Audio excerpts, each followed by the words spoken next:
No domingo de manhã, nossa EBD, estamos terminando o livro de Hebreus e tem sido maravilhoso, né? Vamos entrar agora no capítulo 11 e foi maravilhoso hoje pela manhã, nós estudamos o capítulo 10, foi muito precioso. Então, você que quer aprender mais de Deus, venha domingo de manhã, 9 horas, das 9 às 11. E domingo à noite, o nosso culto de celebração, às 18 horas, né? Voltando à programação normal. Amém? Vou estar passando para o nosso pastor, para dar continuidade ao nosso culto. Amém?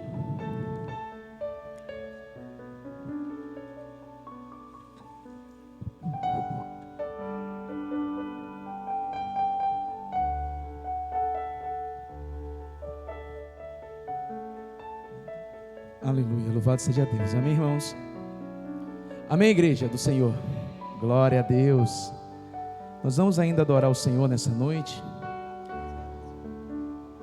porque essa música tem a ver um pouco com o tema que nós escolhemos para ministrar a palavra do Senhor.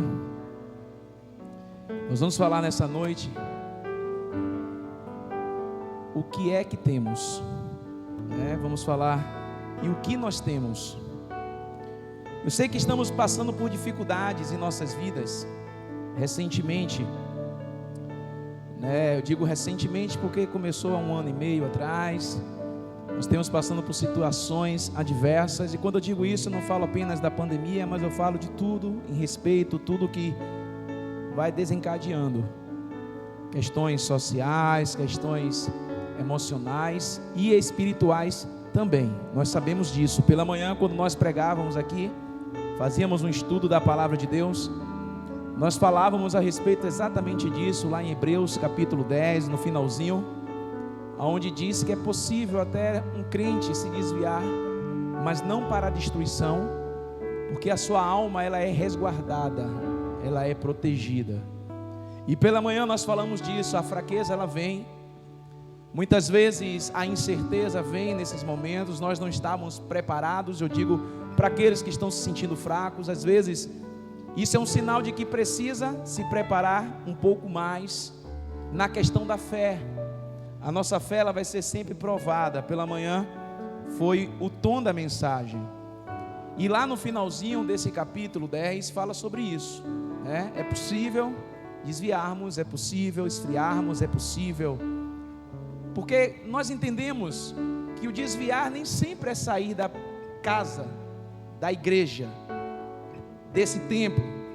Às vezes o desviar é desviar no chamado, no foco, é abandonar um pouco aquilo que Deus destinou, aquilo que Deus separou para nós como chamado. Isso é um desvio. E pela manhã nós falávamos disso. Se você perceber, se você já tiver um olhar espiritual quanto a isso, você vai perceber que esse desvio ele é dinâmico, ele é constante em nossas vidas. Quem nunca esteve bem um dia, com aquele desejo, com aquela vontade de ler a Bíblia, de comer a Bíblia, e outro dia estava amarrado, arrastado, sem fome, porque isso também é uma espécie de enfermidade. Poucas pessoas, ou melhor, a maioria das pessoas, por exemplo, quando elas ficam gripadas, elas deixam de comer como comia, deixam de se alimentar como se alimentavam, porque naquele momento o seu corpo está sentindo. E nós temos que entender que a parte emocional e a parte espiritual não é diferente disso. Às vezes nós estamos com a nossa fé lá embaixo, nós estamos desviados do Senhor, mas ainda bem que a Bíblia diz que não para a destruição, porque não voltamos a fazer as velhas práticas antes de estarmos na presença de Deus. Pastor, como é que eu sei que eu não estou para a destruição, mas é para que a minha fé seja moldada, para que eu possa... É aquela história do deserto, O crente ele passa pelo deserto. Esse deserto eu chamo de desvio também, porque a verdade é o caminho. O Senhor é o caminho, existe um caminho. Toda vez que nós estamos num deserto, nós estamos nos desviando desse caminho. E isso às vezes é permissão do Senhor, para que você seja aprovado, para que você seja ministrado por Deus, a ponto da sua fé se estabelecer. A palavra de Deus diz que foi o Espírito do Senhor que levou Jesus para ser tentado no deserto. João capítulo 4 vai dizer que foi o Espírito do Senhor que levou Jesus, não foi o diabo que levou Jesus para ser tentado. Foi o Espírito do Senhor que levou Jesus para ser tentado pelo diabo no deserto. E o que é que nós aprendemos disso? Para quê? Para que Jesus vencesse o diabo. Para que Jesus, através da palavra, através da fé, através do seu chamado, porque ele veio para isso, para salvar e buscar os que se haviam perdido, ele pudesse vencer o diabo naquele momento e vencer o pecado. E isso foi feito. Se o Espírito do Senhor não tivesse levado Jesus para o deserto para ser provado, nós não estaríamos falando disso hoje, né? E não teria a vitória de Jesus sobre o inferno, porque começa ali. É quando o inimigo ele vem com pelo menos 3 situações da palavra, porque está escrito que Jesus daria ordem aos anjos e os anjos segurariam Jesus no ar.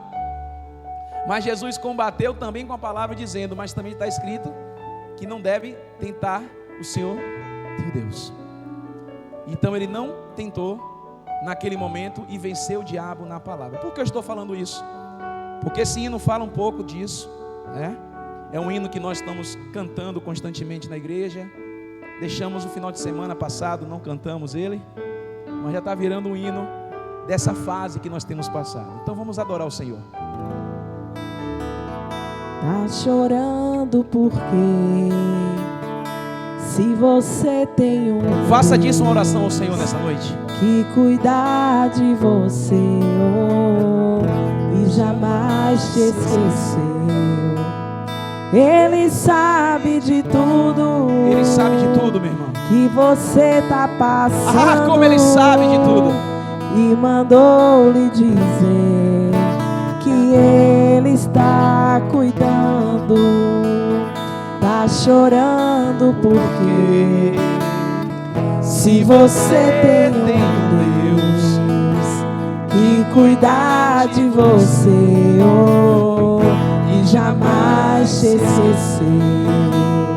Ele sabe de tudo que você tá passando e mandou lhe dizer que Ele está cuidando.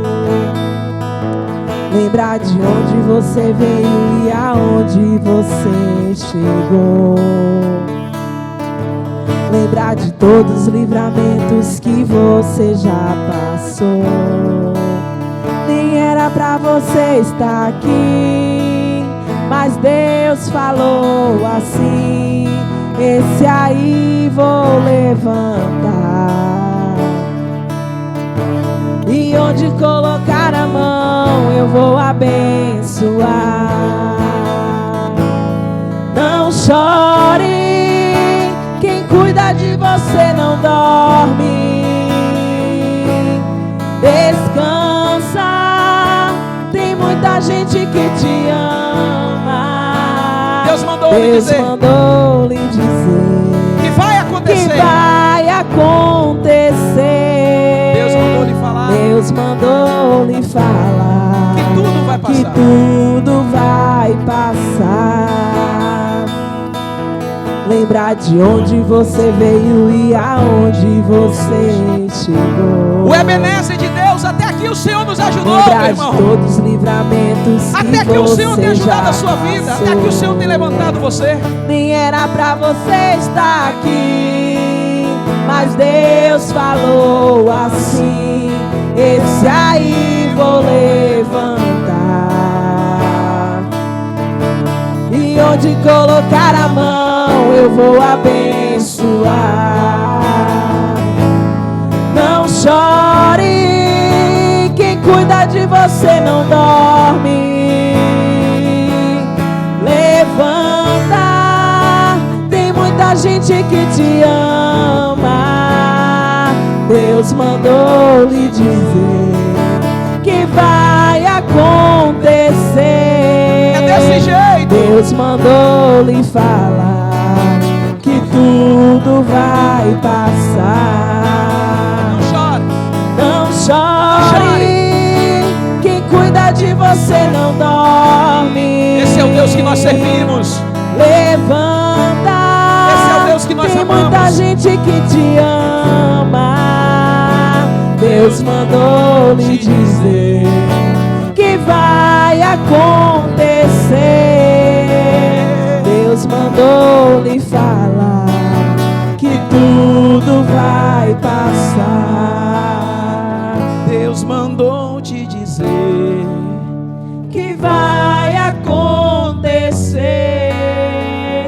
Deus mandou lhe falar que tudo vai já passou. passar. Aleluia. Adore o Deus. Senhor, aleluia. Glória a Deus, aleluia. Abram as suas Bíblias. Eu estou com 2 textos aqui, é o mal do texto sinótipo. Tanto Lucas como João.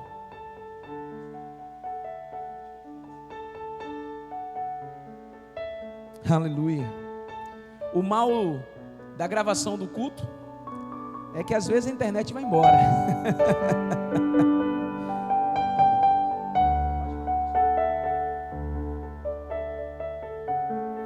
E às vezes a internet vai embora e o culto fica pela metade. Então quem pegou a parte do louvor pegou até a metade. Infelizmente a internet no nosso Brasil não é a prova d'água. Chove, fica uma bênção, né? Chove, fica uma bênção. Em casa estou sem internet, aqui na igreja agora falhou no meio do culto. Mas nós vamos continuar. Está sendo gravada a ministração, vamos postar posteriormente. Mas eu quero que os irmãos abram aí em Mateus capítulo 6, versículo 4 em diante. Curioso que essa mensagem ela é tipo uma continuação daquilo que nós estamos fazendo às terças-feiras nas questões de casa de paz, porque esse mesmo texto está também em Lucas capítulo 9. E antes de nós começarmos a pregar, o que temos para hoje é o título da mensagem. O que é que nós temos para hoje? Eu vou dizer como é que surgiu essa mensagem no meu coração, na minha mente. E posteriormente eu fui buscar o texto que estava falando sobre isso. Mas a verdade é, irmãos, que nos momentos difíceis de nossas vidas, nós temos a ideia, nós temos muitas vezes algo construído em nossas mentes, algo que nós acreditamos, de que para sair daquela determinada situação, nós temos que ter algo mais. Nós temos que ter uma fé maior, ou nós temos, quem sabe, que ter uma maior revelação da palavra. Quando nós olhamos nos discípulos de Jesus, não só nesse contexto de hoje, mas na maioria das vezes nós vamos ver os discípulos de Jesus com medo, sem segurança, para fazer as mesmas coisas que Jesus estava fazendo. Você vai ver Jesus orando e pedindo para que eles orassem, e você vai vendo em uma passagem bíblica um pai chateado com Jesus, porque levou seu filho enfermo para que os discípulos curassem, e os discípulos nada fizeram. E Jesus, reportando-se a esses discípulos, diz: homens de pequena fé, por que vocês não fizeram isso? Se vocês andaram comigo muitos anos e me viram fazendo tais coisas, por que vocês não fizeram isso? E isso não foi apenas uma vez. Inúmeras vezes nós vamos ver na palavra de Deus, durante esses 3 anos de convivência de Jesus com os discípulos, esse tipo de pensamento. E nós vamos ver também Jesus combatendo esse pensamento, esse mau pensamento, porque é um pensamento de covardia. E a Bíblia diz que o Senhor não nos deu um espírito de covardia, mas o Senhor tem nos dado um espírito dele, que é um espírito forte, é um espírito valente. A Bíblia diz que ele é o mais valente do que o valente. Até há um mais valente do que o diabo, há um mais forte do que Satanás. Esse é o nosso Deus. E a Bíblia diz que foi esse espírito que Deus colocou em nós, o seu espírito, o espírito do Senhor. E esse contexto é basicamente isso. Mais uma vez Jesus ele escolhe 70 homens, e de 2 em 2 envia. No contexto, é o mesmo contexto de Lucas. Por isso que eu estou dizendo, para que você entenda quando eu estiver lendo. Eu ainda vou ler o texto. Diz que Jesus envia os 70 de 2 em 2 para pregar, e ele diz que deu autoridade e poder sobre eles. E eles vão. A Bíblia diz que eles pregam em cidade em cidade, em vielas, em becos. E quando voltam, voltam regozijados, alegres, entusiasmados, porque eles deram ordem aos demônios e os demônios se sujeitaram. Porque eles deram ordem à enfermidade e ela saiu dos corpos das pessoas. Eles foram curados e eles vieram alegres. E quando chegaram, para não perder o foco, imagino eu que foi isso que Jesus quis fazer. Jesus, calma lá. Vocês não devem se alegrar com essas coisas, mas devem se alegrar porque o nome de vocês está escrito no livro da vida. Ou seja, a salvação. E aí nós remetemos àquele texto que é que adianta o homem ganhar o mundo inteiro e perder a sua alma. Nós temos que nos cuidar. E aí eu quero abrir uma aspa, irmãos. Não adianta nada você fazer a vontade de Deus, ganhando almas para Jesus, se você não cuidar da sua alma, se você não cuidar do seu espírito, se você morrer nesse processo, porque não faz sentido você ganhar uma alma e morrer você, no sentido da salvação, no sentido de perder, no sentido de não estar nos céus no final de tudo. Não faz sentido.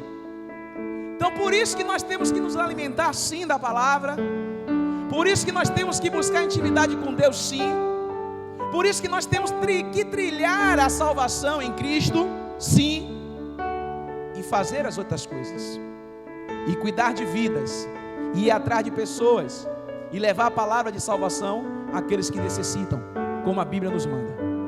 Mas esse foi o contexto. Jesus então vai dar autoridade e poder àqueles homens, mas agora voltam, e quando voltam vai ter uma outra situação que você vai entender o porquê a palavra quer dizer o que temos para hoje, porque é assim que muitas vezes nós fazemos com Cristo. Sim, Jesus, o que é que nós temos para hoje? Estamos sempre esperando. E aí, irmãos, não me compreendam mal, eu quero que você entenda, vai ficar revelado isso, vai ser esclarecido isso. Eu não estou dizendo que você deve fazer as coisas sem Cristo, mas eu estou dizendo que a mesma expectativa que você tem em Cristo, ou até vezes maior expectativa do que essa, Deus tem a expectativa que você faça aquilo que Ele já te ensinou, aquilo que Ele já delegou nos céus, porque a própria Bíblia diz que Ele já foi ligado nos céus. Ele já deliberou essa autoridade sobre a sua igreja. A Bíblia diz, eis que foi derramado poder sobre a igreja. O Senhor derramou esse poder. E aí vamos ler então João capítulo 6 versículo 5, onde diz assim: então Jesus, levantando os olhos e vendo que uma grande multidão vinha ter com ele, disse a Filipe: onde compraremos pães para estes comerem? Mas dizia isto para o experimentar, pois ele bem sabia o que estava para fazer. Respondeu-lhe Filipe: 200 denários de pão não lhes bastam, para que cada um receba um pouco. Pronto. Eu vou ler também em Lucas, que é a correlação dele, capítulo 9, versículo 10, para que você entenda. É o mesmo texto, mas com a outra linguagem. Lucas 9, 10, o mesmo texto. Eu só quero ler até aí, porque o restante você já sabe da história. E nós não vamos nos apegar à história, mas vamos nos apegar ao pensamento dos discípulos e o que Jesus pensava sobre isso. Porque de repente, os mesmos erros nós estamos cometendo hoje. Estamos esperando de Jesus, dizendo: Senhor, e aí? O que é que o Senhor tem para mim hoje? E Jesus só quer apenas que você haja por fé. Uma coisa simples: agir por fé. Lucas capítulo 9, 10 diz assim: quando os apóstolos voltaram de onde? Do envio dos 70, contaram a Jesus tudo o que ele tinha feito. Em seguida Jesus se retirou para a cidade de Betsaida, a fim de estar a sós com quem, irmãos? Com eles. Eles quem? Os discípulos. Versículo 11: as multidões descobriram seu paradeiro e o seguiram. Ele as recebeu, ensinou-lhes a respeito do reino de Deus e curou os que estavam enfermos. No fim da noite, ou da tarde, perdão, os 12 se aproximaram e lhes disseram: mande as multidões aos povoados e campos vizinhos, para que encontre comida e abrigo para passar a noite, pois estamos no lugar isolado. Boa percepção. Versículo 13. Jesus, porém, disse: providencie vocês mesmos alimentos para eles. Nossa! Temos apenas 5 pães e 2 peixes, responderam. Ou o Senhor espera que compremos comida para todo esse povo? Ali havia cerca de 5.000 homens. Jesus respondeu: digam a eles que se sentem em grupo de 50. Pronto, só por aqui. Curva sua cabeça. Pai, obrigado, Deus. Obrigado porque até aqui o Senhor nos ajudou, até aqui o Senhor tem sido fiel. A Ebenezer do Senhor nos alcança todos os dias. O cuidado de Deus tem nos alcançado todos os dias. Obrigado, Senhor, porque independente da nossa força, independente da nossa vontade, nós sabemos que foi a vontade do Senhor que prevaleceu na noite de hoje, nos conduzindo até este lugar para receber a Tua palavra rema, a palavra transformadora, a palavra revelada pelo Espírito Santo do Senhor. Que nessa noite, ó Deus, todos nós que aqui estamos, tenhamos o nosso coração alinhados com o do Senhor. Que haja, ó Deus, uma revelação a cada um que busca nesta noite. E que nada seja frustrado, ó Deus, porque nós sabemos que o inimigo nosso, da nossa alma, está ao nosso derredor e tenta nos estragar.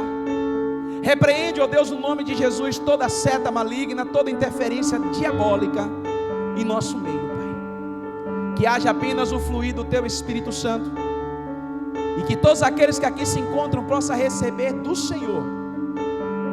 Que eu seja apenas um vaso em Tuas mãos, ó Deus, nada mais do que isso, para que o Teu nome seja glorificado. Estamos aqui para glorificar o Teu nome, meu Pai, no nome de Jesus. Queridos, incrível que eles voltam cheios de entusiasmo, como eu disse aos irmãos, e Jesus se retira com eles. E eu quero já começar falando disso. Todas as vezes que a Bíblia diz que o Senhor, Ele se retira com os discípulos, ou Ele busca se retirar, porque nem sempre isso foi possível. Por que nem sempre foi possível, pastor? Porque, infelizmente, muitas vezes quando as pessoas sabiam que Jesus estava naquela região, elas se deslocavam para lá, e já tinha uma grande multidão. Eu fico imaginando que Jesus no tempo de hoje, na pandemia, ia ser, meu Deus, não pode aglomerar. Jesus ia se esconder para sair apenas com um grupo pequeno, com os seus, para ensinar 2 ou 3, mas outras pessoas saberiam que Jesus estava lá e iam aglomerar, porque estavam necessitados de cura, de salvação, de libertação e de tudo aquilo que Jesus poderia oferecer a eles. Então fique imaginando Jesus nesse contexto. Todas as vezes que Jesus saía para um deserto, logo o deserto deixava de ser deserto e se tornava um lugar cheio de pessoas. E essa região de Betsaida também é assim. É uma região meio que camponesa, meio que distante da capital. Não haviam muitos moradores, mas infelizmente chegou o boato de que Jesus estava lá, e as pessoas se deslocavam da capital, se deslocavam das cidades até onde Jesus se encontrava. E todos nós sabemos que Jesus gostava de ensinar. Desde pequeno ele já fazia isso. E aqui diz que Jesus ensinou a respeito do quê? Do reino de Deus. E Jesus não se deu conta que estava escurecendo, porque ele estava tão entretido na palavra do reino, da mensagem de salvação, que Jesus não percebeu. E logo algum dos discípulos chegou a Jesus e disse: Senhor, pede a eles, como se Jesus tivesse o microfone nas mãos: Senhor, avisa aí no microfone para que eles possam ir para casa, porque essa região não tem hospedagem, essa região não tem lugar para eles dormirem. não tem fazenda o suficiente, não tem casa o suficiente, e eles precisam ir para casa, porque já escureceu, não tem como, não temos como sustentar esse povo. E o interessante, irmãos, que eu fiz vocês lerem aí comigo, é que Jesus olhou e disse: vocês providenciem o alimento para esta multidão. Eu fico achando que agora, nesse momento aqui, é porque eu quero falar para vocês nessa noite sobre isso. Eu acredito que aqui Jesus já começa um tom diferente na vida dos discípulos. E aí, meu irmão, deixa eu dizer algo para você mais uma vez nessa noite. Jesus, ele conta com o seu aprendizado. Jesus, ele espera que você cresça. Jesus espera que você faça as mesmas coisas que ele fez. E chega um tempo como esse que a paciência vai embora. E olha que estamos falando de Jesus. E não é pecado falar sobre isso, porque o contexto mostra que o tom que Jesus usa aqui já não é mais um tom que ele falava com os discípulos. Jesus diz: não, se virem. Era como muitas vezes nós somos diante de Deus, toda hora chegamos para o Senhor: Senhor, e aí? O que é que o Senhor vai fazer? O que é que tem para hoje? Qual é a bênção de hoje? O que é que o Senhor pode fazer por mim hoje? Mas a ideia do reino de Deus, irmãos, fica claro na medida que nós vemos que nós temos que imitar o que Cristo fez. Ele nos ensinou por algum motivo, e o motivo é fazer isso. É o que Mateus diz lá: ide por todo o mundo pregar o evangelho a toda criatura, batizando em nome do Pai, do Filho e do Espírito Santo. Tem um tempo do aprendizado? Tem um tempo do ensinamento? Tem um tempo de ser menino? Tem. O apóstolo Paulo fala sobre esse tempo de ser menino, mas ele diz: chega o tempo que você cresce e precisa agora tomar a postura de quem é crescido e fazer. Então eles falavam o tempo do Senhor: e aí? E aí? E aí? Jesus chegou um dia que disse: e aí nada, se virem. E aí nada, façam vocês. Não foi a primeira vez. Aquela repreensão do rapaz lá que eu citei aqui, Jesus chega para ele e diz: até quando estarei convosco? Para vocês terem essa dependência de mim. Jesus fala para eles lá: homens de pequena fé, até quando estarei convosco? Até quando estarei com vocês assim como vocês são dependentes? Vai chegar o tempo, meu irmão, que você precisa criar asas. Por isso, irmãos, que eu volto a dizer: eu não creio na dependência de pessoa a pessoa, porque nem Deus tem essa hegemonia desta forma. Deus nos ensina para fazermos. Eu não estou dizendo que você não é dependente, claro, porque quando você está fazendo, Deus está com você. O Espírito Santo está te capacitando, é Ele que está te enviando. Eu não estou dizendo isso. Mas infelizmente, eu vou dizer algo: eu não acredito nessa dependência de ovelhas com pastor, de discipulador com discípulo, discípulo com discipulador. Eu não acredito, porque a Bíblia não nos ensina isso, a ponto de paralisar e a pessoa pegar o telefone e celular, como a gente sabe que acontece às vezes, para dizer: eu posso fazer, eu faço, eu não faço, e aí, e aí, e aí. Com Jesus esse aí teve um tempo que cansou. Esse aí que nada. Irmãos, providencie vocês mesmos alimentos para eles. Todo tipo de problema levava para Jesus. E não faz sentido, irmãos, quando nós avaliamos a Bíblia, analisamos o que está escrito, não faz sentido isso, porque a impressão que dá é que não avança o reino de Deus. Já imaginou? A pessoa chega na presença de Jesus, Jesus está ensinando, passa 3 anos ensinando eles, e eles estão dando a mesma dor de cabeça do que é recém-chegado. Eles estão com as mesmas dependências de um recém-chegado. Era o que estava acontecendo com Jesus e seus discípulos. Senhor, escureceu. Jesus, sim, estou vendo. Tradução de pastor Wagner. Senhor, escureceu. Sim, estou vendo. Senhor, essa multidão de 5.000 não temos como alimentar. Jesus disse: alimentem vocês. Providencie. Senhor, e aí vai fazer o quê?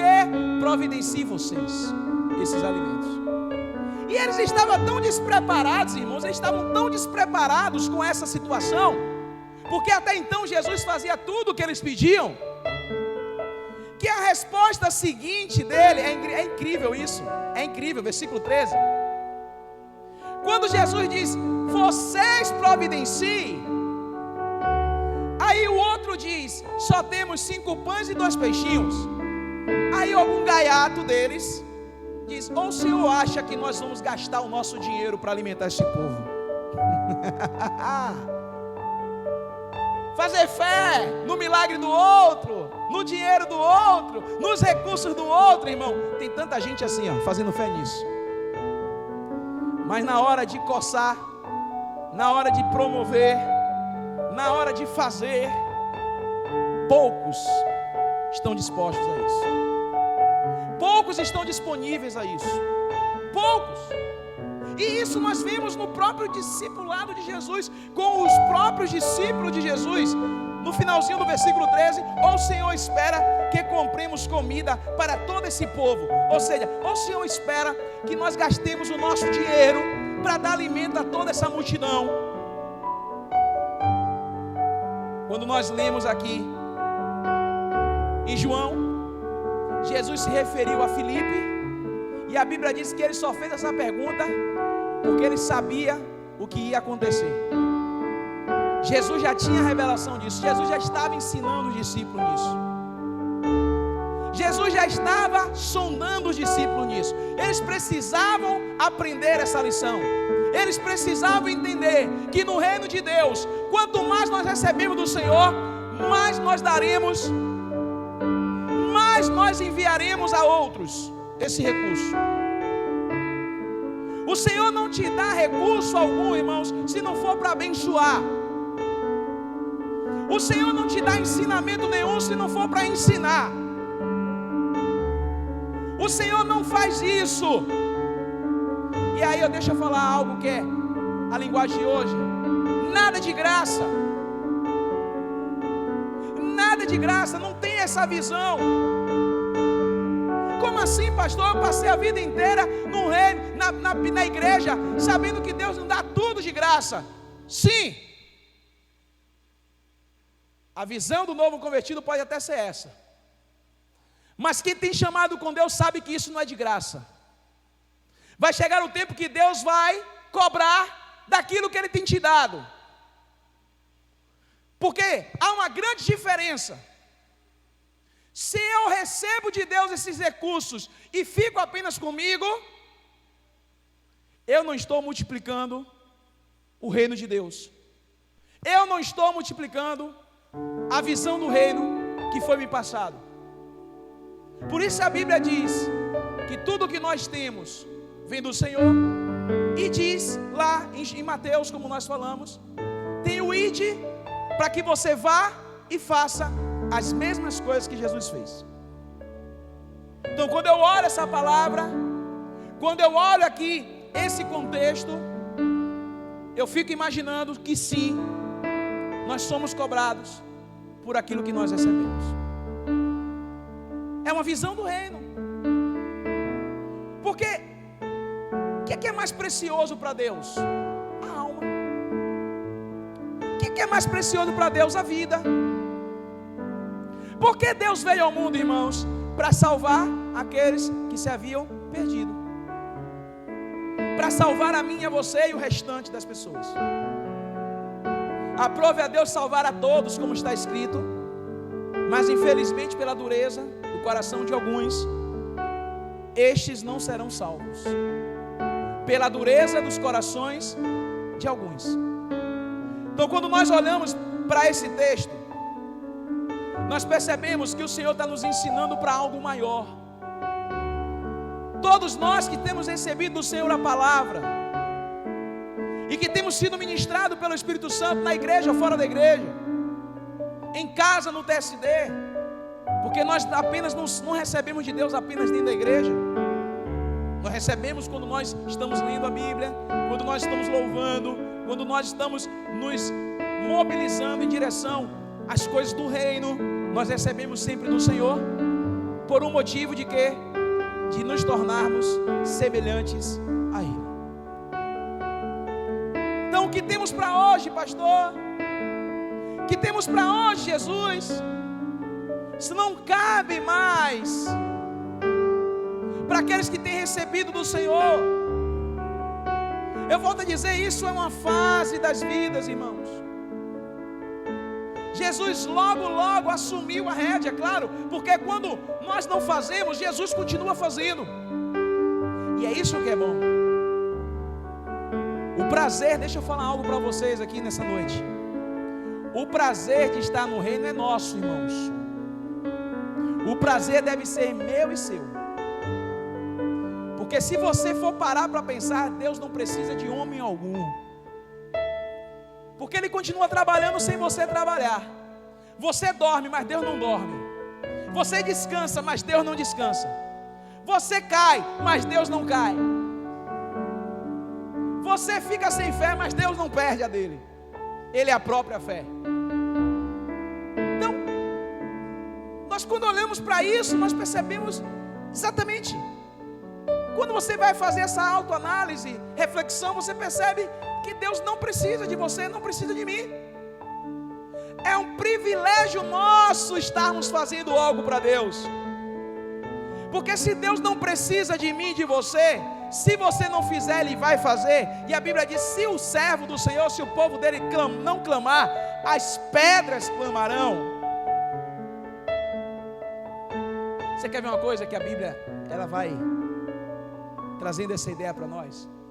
A palavra de Deus diz que toda a criação, ela fala de algum modo sobre Deus. As árvores falam de algum modo sobre a existência de Deus. O tempo, essa chuva que caiu aí, esse tempo, desses 2 dias, fala sobre a existência de Deus. Os raios, trovões, a natureza em si, os animais, eles falam, não esse falar como nós imaginamos, mas eles expressam a existência de Deus. Eles expressam a natureza de Deus. Eles expressam. E quando a Bíblia diz que se nós não clamarmos, as pedras clamarão, é nesse sentido também. Homem nenhum pode frustrar os propósitos divinos. Homem nenhum. Todo homem que se achou poderoso demais, estiveram diante de Deus, se colocaram diante do Senhor para impedir algo de Deus, foram destruídos. Todos. Por maior condição que tivessem, por maior poder que tivessem, todos aqueles que se colocaram diante de Deus, tentando frear o propósito de Deus, foi destruído. Todos. Porque homem nenhum pode frustrar os propósitos de Deus. E graças a Deus por isso. Então, se homem nenhum pode, se nós, de uma certa forma, não temos esse valor que nós imaginávamos ter, para parar a vontade de Deus, ou para não fazendo, deixar esse propósito de acontecer, o que é que eu tenho que imaginar então?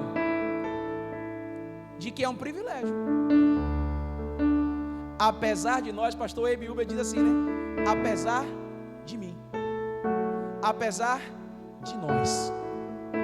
É essa a visão que nós temos que ter. Apesar de mim e de você sendo pecador, Deus nos usa. Apesar das minhas fraquezas, das suas fraquezas, Deus te usa. E o que você tem hoje já é o suficiente. Os discípulos já tinham autoridade e poder No versículo 9, no início, foi a primeira coisa que Deus falou para eles, que Jesus falou para eles.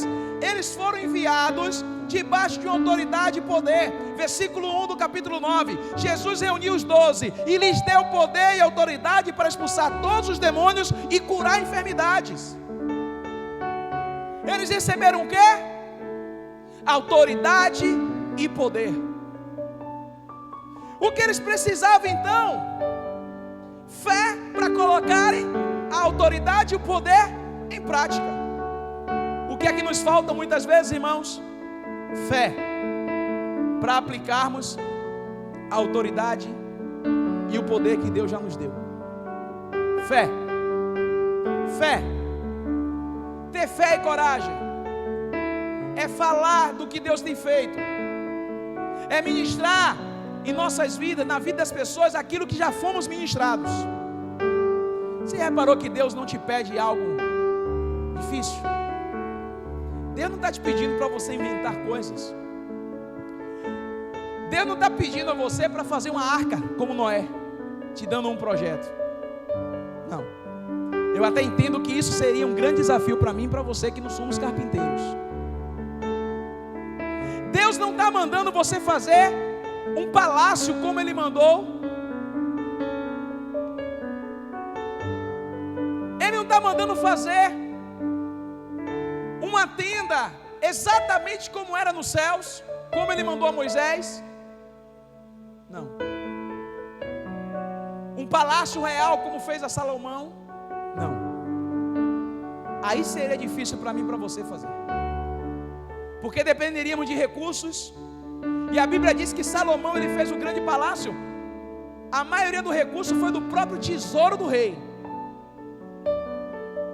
O rei fez com seus próprios tesouros. Depois chegaram outros e outros, rainhas e reis de outras regiões, trazendo materiais, recursos como ouro, prata, bronze e outras coisas. Mas Salomão construiu com recursos do palácio. Ele tirou do próprio dinheiro do palácio e fez um grande templo para o Senhor. Então, se Deus pede a você para que fizesse um templo, se Deus pedisse a você para que fizesse a tenda da congregação, se Deus pedisse a você para fazer a arca de Noé, eu até diria difícil, porque envolve habilidade que às vezes você não tem. Mas o que Deus está pedindo à maioria das pessoas, irmãos, é apenas fale do que eu já fiz na sua vida. O que é que eu tenho para hoje, Jesus? Você já tem o suficiente para fazer algo. É esse o ensinamento de Jesus para os discípulos. Senhor, o que é que temos para hoje? Você já tem o suficiente para alimentar esse povo. Mas são 5 pães, 5 peixinhos, 2 peixinhos. Você que pensa. Você está enxergando errado. Porque a fé é a única coisa que nós temos que é capaz de mudar o que é racional, o que é visível. Você tem algo que Deus te deu que é capaz de mudar o que é racional, o que é visível, o que é natural. Chama de fé. E Jesus, ele está tão, como eu disse que era privilégio, irmãos, que Jesus fez esse milagre acontecer à medida que os discípulos se envolviam. Quem trouxe os 5 pães e 2 peixinhos? O discípulo. Eles que foram buscar na multidão.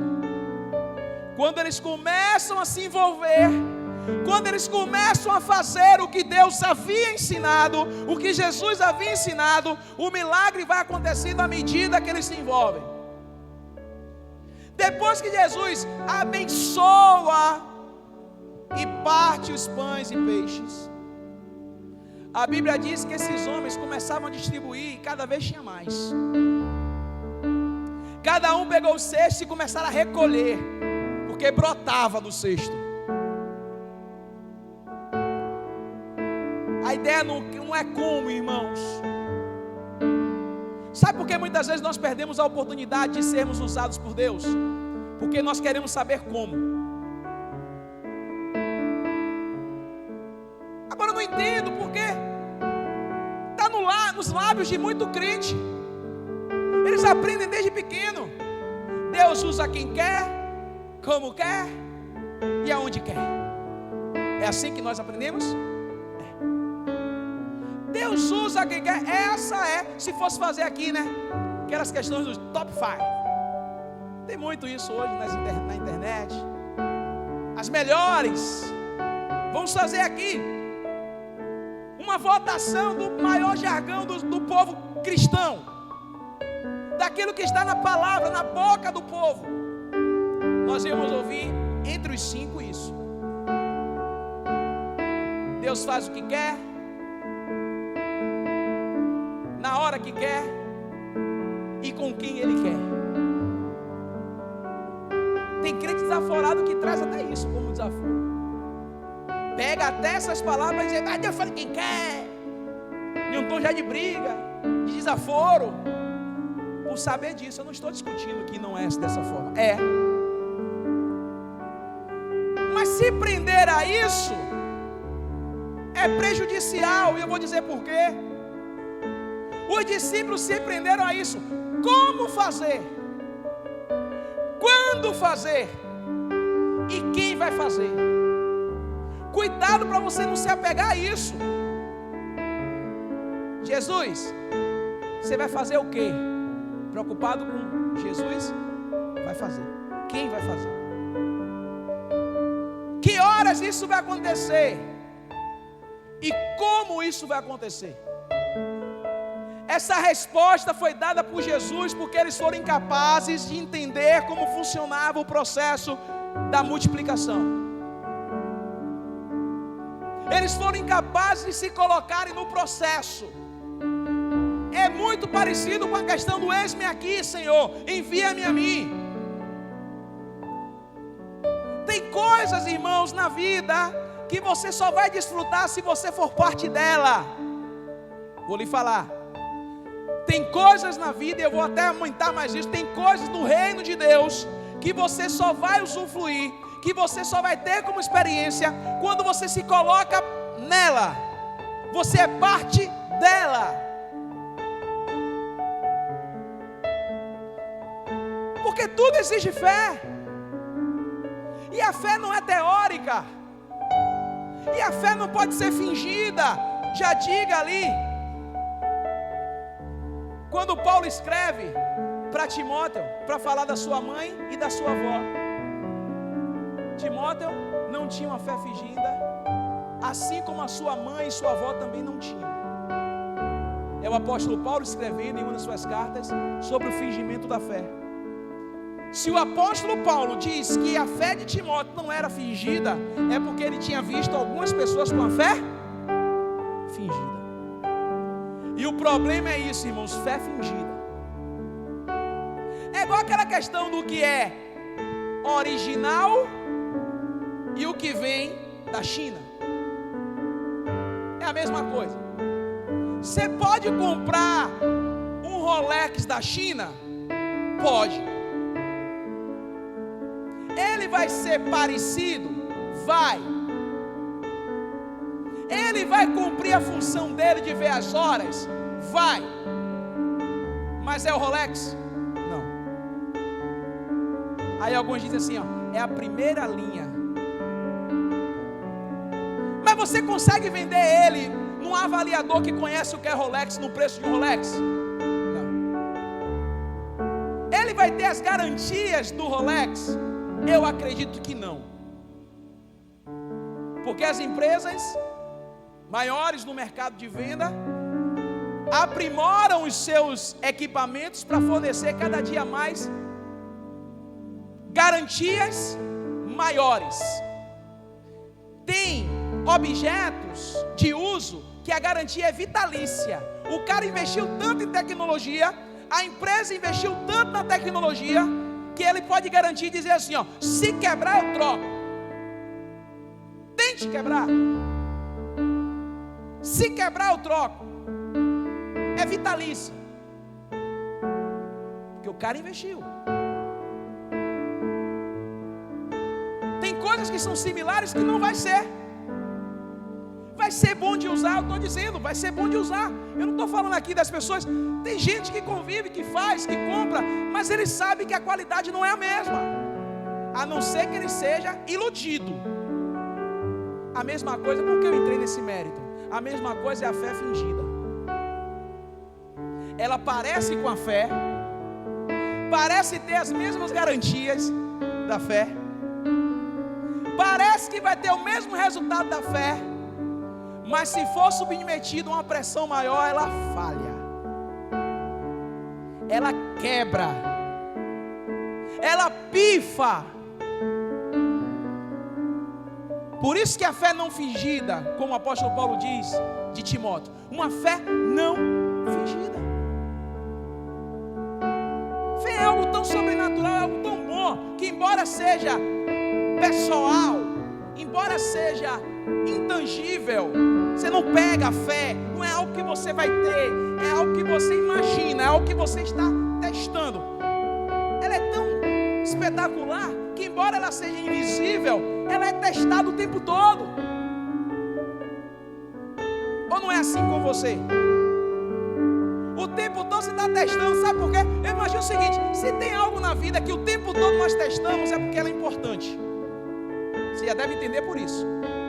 Se tem algo na vida que o tempo todo tem que ser testado, é porque é importante. Eu vou dar um exemplo aqui. Objetos de segurança pessoal tem validade e tem testes. Uma fabricante de carro, por exemplo, quando ela vai lançar um carro, ela faz inúmeros testes do airbag, porque é um item de segurança. E vai botar para bater de lado, de quina. Uma vez eu assisti esses testes de carros de airbag. Ele bate na quina do muro para ver como é que reage. Ele bate de frente, ele bate de lado, ele bate o carro o tempo todo, capota o carro, bate com fundo para ver se o airbag também vai acionar. Item de segurança é o tempo todo testado pela fabricante. Extintor de incêndio também. O que é que os fabricantes falam para o extintor de incêndio? Faça um controle rigoroso do extintor. Se está dizendo que a validade vai até tanto a tanto, vai até tanto a tanto. Depois substitua o extintor por outro, porque possa ser que você não leve em consideração aquilo, e quando você for usar, imagine um fogo se apagar sem o extintor. Olha o desespero. Queimou ali o extintor, você pega o extintor vazio, porque você não teve atenção sobre o extintor. Agora eu te pergunto, há algum item de segurança espiritual maior do que a fé? Você consegue imaginar alguma coisa maior do que a fé para a sua segurança? Você consegue? Na maioria das vezes é a única coisa que nós temos, é a fé. Você não tem recursos, você não tem nada, não tem habilidade, você não tem nada, mas você tem a sua fé. E se for legítima, e se for verdadeira, é o suficiente. Não pode ser da China, não pode ser sem testar. Quando eu sei disso, e é o contexto, quando eu sei dessas coisas, irmãos, eu vou estar testando a minha fé o tempo todo. Se o crente bem soubesse, testaria a sua fé o tempo todo, porque vai chegar um tempo que ele vai precisar, e se ainda não foi testada, possa trazer um dano irreparável a ele. Uma fé não testada pode trazer um dano irreparável. Finalizando aqui, é o que Jesus depois mostra para os discípulos: faz sentar de 50 em 50, pega um cesto cada um, e vamos que eu vou mais uma vez mostrar a vocês como é que faz. eles perderam uma grande oportunidade de não ver Jesus, entre aspas, meio que irritado com eles. Não sei porque nesse contexto aqui Jesus não falou isso, que era algo que Jesus falava sempre, homem de pequena fé. De novo, vocês poderiam fazer isso e não fizeram. Depois disso Jesus vai para o barco e acontece de novo. Então o tempo todo o que faltava aos discípulos, irmãos, não era mais ensinamentos, não era mais autoridade, porque isso havia dado, não era mais poder, porque já havia dado poder. O que faltava aos discípulos era, quem sabe, coragem e fé, para colocar em prática aquilo que já temos em nossas vidas. Se cada crente, irmãos, e eu falo para quem estão aqui hoje nessa igreja, começar a colocar em prática a sua fé e a coragem do que Deus já nos deu, já é o suficiente para hoje. O que temos para hoje, você já tem fé, você já tem a coragem, é o suficiente. Fé e coragem para botar em prática o que Jesus já te ensinou. Quando Deus falava essa mensagem no meu coração, claro que não era, e não foi essa a intenção aqui, embora o contexto, o que está acontecendo aqui nos leve a entender que os discípulos falhavam o tempo todo nesse quesito.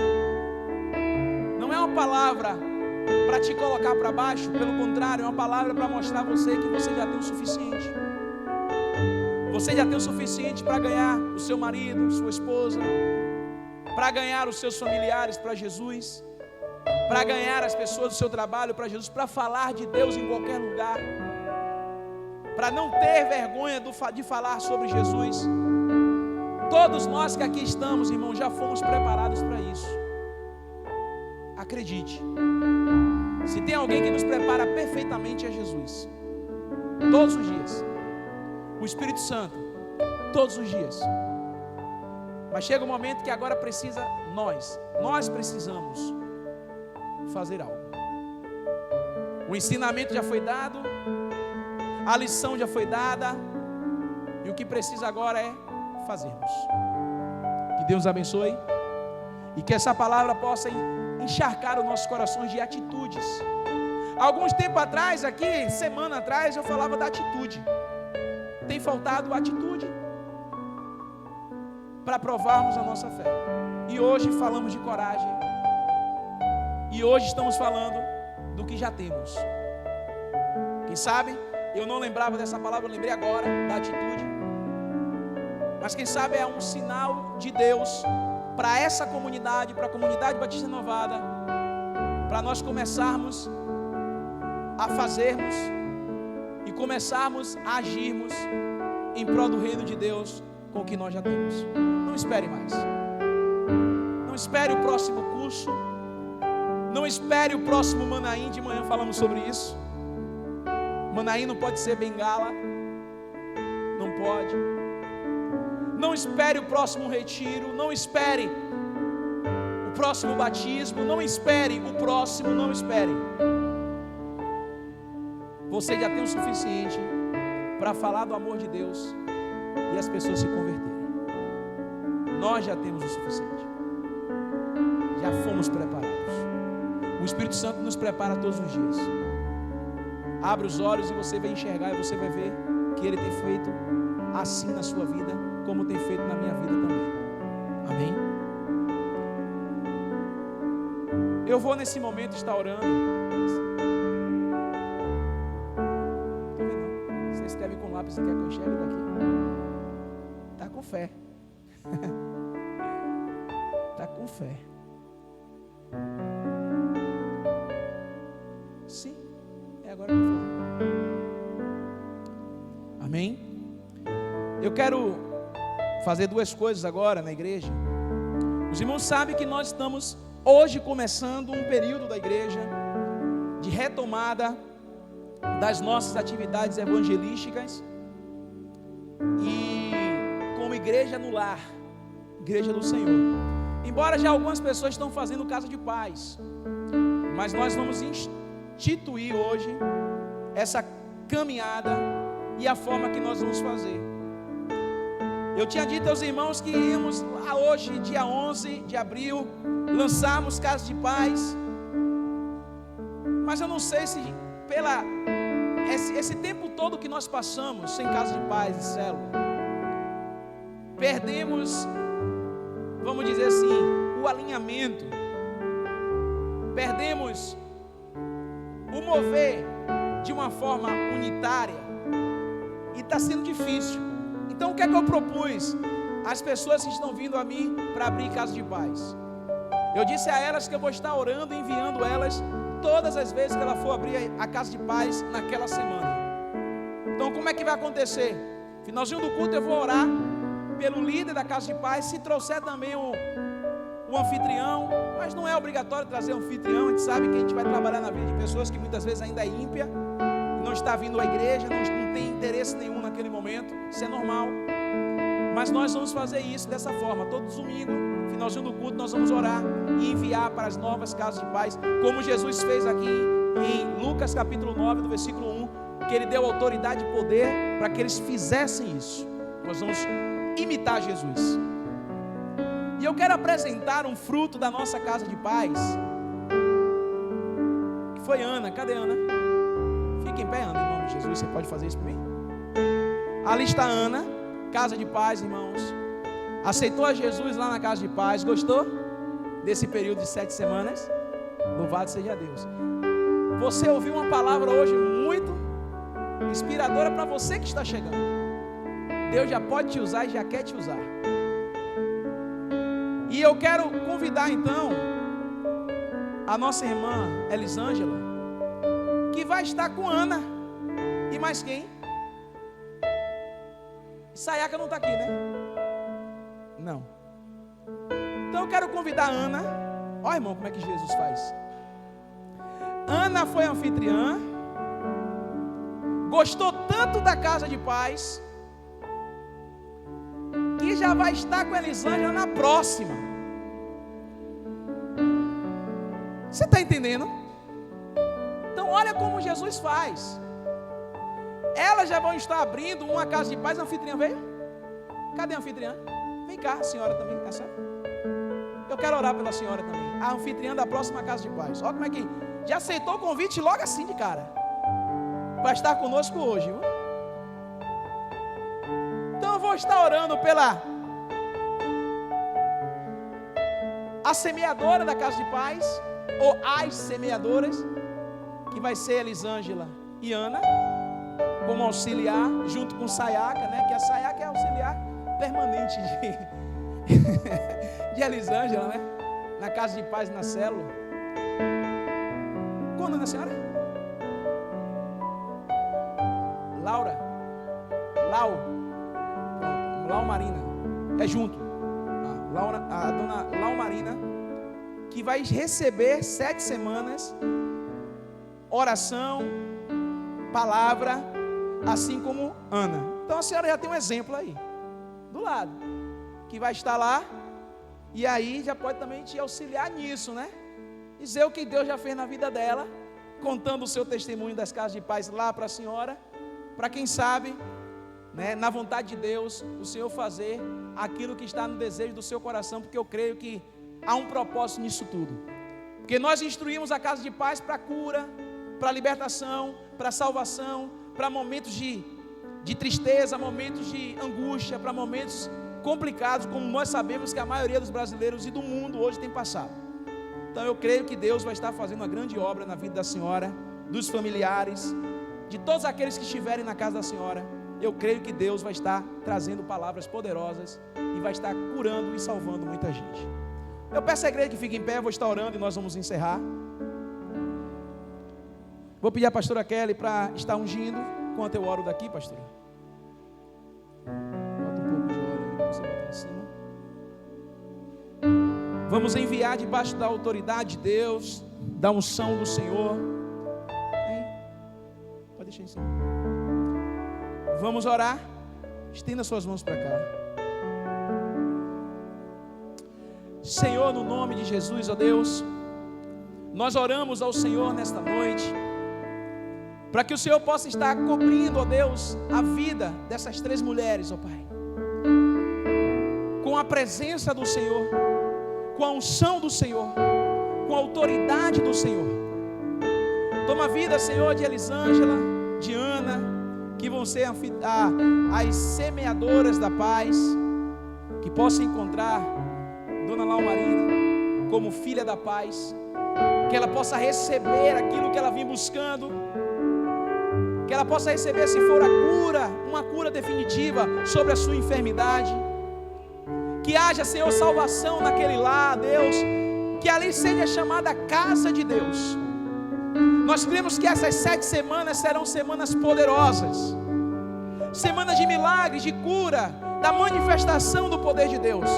E é sobre isso, ó Deus, que nós estamos colocando as mãos sobre elas, derramando autoridade e poder vinda dos céus. Assim como Jesus nos ensina em Lucas capítulo 9, assim nós também as enviamos naquele bairro, naquela casa, Senhor, para que faça a diferença através da palavra de Deus sendo ministrada pelos seus lábios, ó Deus.